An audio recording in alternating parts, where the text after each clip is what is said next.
Hello, people of YouTube. This is Gray's Guitars. I am Steve Gray. Thank you for watching today.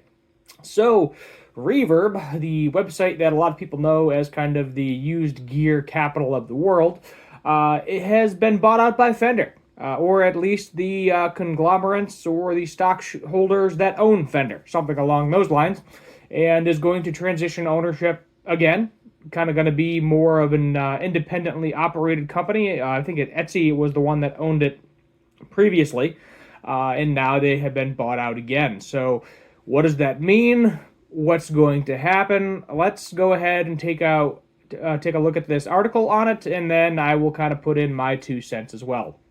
So, the musician shops and brands who use Reverb have always been at the center of all we do. Reverb has been acquired by two new investors and will once again become an independently operated company. The online musical instrument marketplace, best known for its vintage and secondhand music gear, has been sold by Etsy, which had acquired the company in 2019. So, music gear marketplace Reverb has announced that two new investors, Creator Partners and Cervico, will be taking over Reverb from Etsy. This means that once the deal closes, Reverb will once again be privately held, independently operated for the first time since 2019. The two investment companies boast varied portfolios, with the Creator Partners holding stakes in BMI, SoundCloud, Color Studios, Mogul, and Cervico having been involved in the musical instrument industry since 1937, including a long history with Fender. Creator Partners and Cervico share our passion for the musical instrument industry and community-first approach, plus a deep desire to strengthen creative industries, commented David Mandelbrot, CEO at Reverb. Musician shops and brands who use Reverb have always been at the center of all that we do, and these two partners will help us support our music-making community in new and better ways. Reverb represents assert that the company will return to being an independent business and will no longer merge with Cervico, will not merge with Cervico, Creative Partners, or any other company. So they're going to be their own thing, which is probably for the best. Furthermore, Reverb emphasizes that while both investors also have stakes in Fender, Fender will not receive preferential treatment on Reverb, and their partnership will remain unchanged, including initiatives like Fender Certified Pre-Owned Program. Mandelbrot also assures that buyers and sellers won't notice any disruptions as a result of the news. Tandy promises a lot of exciting changes, such as expanding access to music-making software on Reverb and piloting a new selling option that allows musicians to get paid faster while skipping the listing and shipping process. That's interesting. All in all, there's a lot of our community to look forward to, and I'm very excited about what's coming as we move forward as an independent company again. Creator Partners and Cervico's purchase comes at a time when the Trump tariffs are poising to significantly impact new musical instrument market, as more customers are likely to consider used models and opt for the secondary market if offshore builders become pricier.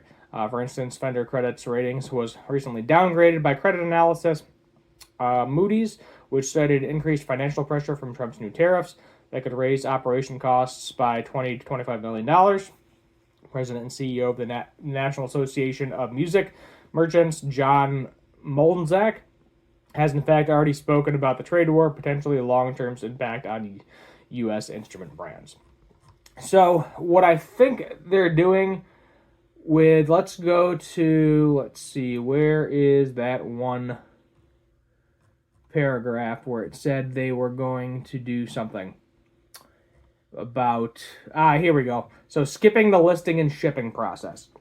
So I was looking at a couple other content creators that were talking about this as well and figured I'd put my 2 cents in.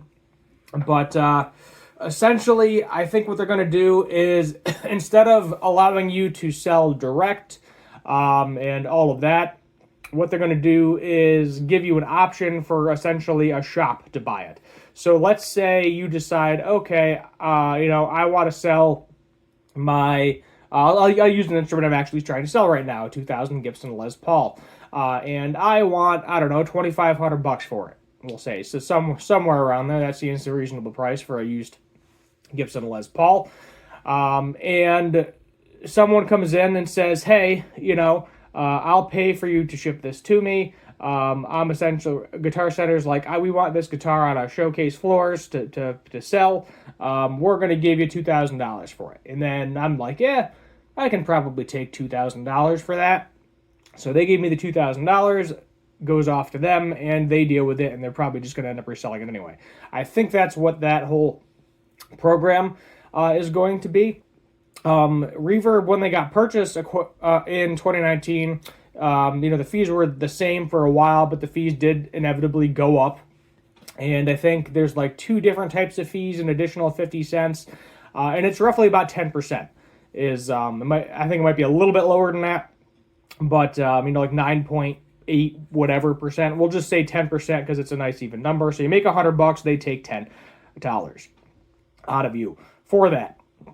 And a lot of people, what they will do, because they don't like that fact, that's kind of you're using their platform. They have to make money. That's how they make their money. Is when somebody sells something, they get a portion of it. Kind of like the same process as an auction house. You go to an auction house, they can take 20% sometimes. So seems a little bit better, but they used to be 5%. And initially, it's kind of been a constant back and forth with eBay and Reverb. So initially, it was eBay by itself, and then Reverb popped up and did a flat 5%, and then eBay was more expensive. After some time, eBay decided to match that price. And then I think Reverb went up a little bit. They were at 7 or 8%. And then eBay decided, hey, we're going to go up too. So then Reverb went back down again. And Reverb got acquired, jacked it up to 10%. And eBay was like, hey, maybe we can corner the market on it by lowering it. So as of right now, I believe if you're trying to sell music gear online, eBay is the better place to do it, being that you will be charged less fees, to my knowledge. So a lot of people have switched to eBay, or they do cross-platform posting. So they'll post to eBay, they'll post to Reverb, they'll post to their local Craigslist or something, their local Facebook Marketplace, and wherever else they want to post things. Supposedly, they were supposed to have significantly better customer service with Reverb. That was kind of their justification of bumping the price up. And a lot of people said not really. It either stayed the same, or in some cases it got worse. I know the first actual guitar that I sold was an Epiphone Thunderbird Pro Bass. And when I sold it, I made sure to package it really well. The whole thing was wrapped in bubble pack. The box was a little bit too big, so I did put in a bunch of extra random pieces of cardboard to stabilize the instrument in there. And I got one review that was mostly positive, but kind of negative. He was like, oh, the packaging was kind of bad. He's surprised it got there in one piece. And I did a whole video on that as well, being like, hey, look, I literally, the entire guitar was wrapped in bubble pack. I assured the guitar was not moving at all in the box.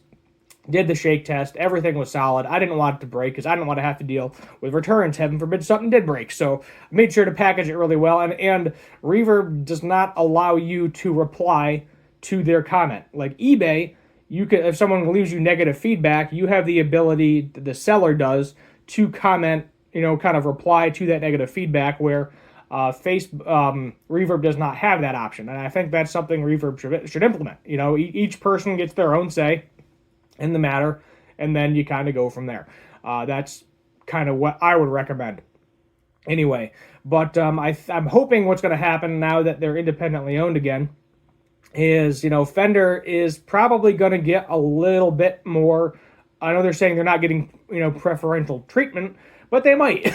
They might end up with that treatment at some point in time where, Fender doesn't have to pay any fees. This is something where, like a used Stratocaster. I think a Stratocaster-shaped guitar, a Squier Strat, is the most sold guitar ever, to my knowledge. So if they can start listing a bunch of stuff on Reverb, a bunch of used gear, or to kind of take out the middleman, if you will, being they own Reverb, they could potentially work there. They're saying they're not getting preferential treatment, but we'll see how that actually happens. I don't know if we'll ever actually get any additional information on that or not. It'll be interesting to see how that plays out. But my guess is they're probably I'm hoping fees don't go up, because if fees go up, people are gonna complain, and they're just gonna go back to eBay again, because when you're trying to sell something online, really anything above 10% for something that's less than $1,000 is getting a little ridiculous. I personally think 5% seems fair. You know, you're talking, this is a multi-million-dollar corporation. They're not hurting at all. And if you undermine the other guy, which that's how it should work, which pretty much the only other guy is eBay in this case in terms of the used gear market. If you undermine theirs, I think they're at 6 or 7% right now. Then you can kind of both keep going lower. Eventually, you're both going to peter out. They both need to make money. eBay sells a bunch of different things though, where Reverb sells musical instruments, and that is it. They don't have anything else on Reverb. So it would make sense that if they're the number one kind of seller of used gear, that they would have the lowest prices taken out of the sellers. At least that would make sense to me.